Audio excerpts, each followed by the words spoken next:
My mind goes back to when I was called to Mount Olive, Kentucky, and on the flood that we had up there, it was 5 people drowned, and we was cleaning out houses, of course, and getting the mud out of them. And my guys was working in this one house, and the guy was sitting on the porch. He never left, but I told all of my guys, don't take anything out unless you show it to him and get his approval, because he lost everything.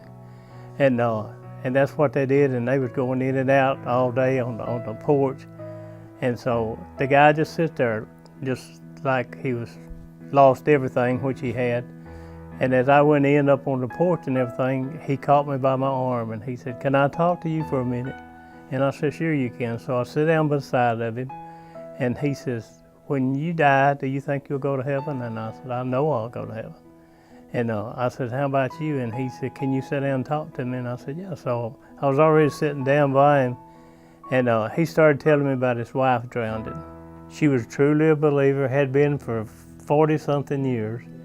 And when her grandson was trying to get her out of the house, and she couldn't get up because she had a cripple in her legs, and she turned him loose, and he said, "Granny, you got to come back, and I'll get you out." And she said, "I'm going to be with the Lord. Take care of your granddaddy." And he said she was washed away. 5 days later, they found her.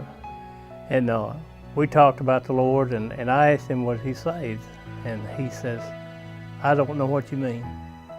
And so I explained salvation to him, and we prayed, and I asked him, I said, "Would you like to be saved?" And he said, "I want to be before you leave." And I told him, I said, "Well, don't you want to understand something? I don't save you. Jesus Christ is the one that saves you, but he died for you." And so I went through the plan of salvation for him, and he kind of just stopped me right in the middle of our conversation, and he said, "Would you pray with me right now?" And I said, "I sure will." And he said, "In this mud?" I said, "It don't bother me." And so we just knelt down on the porch, and the guys kept coming in and going in and getting stuff and coming out. And one of the guys seen what was happening, and he hollered at everybody. He said, "Let's everybody stop. They're having prayer." And so they stopped, and they knelt down and started praying. And you could feel the power of the Holy Spirit in that house right there and on that porch.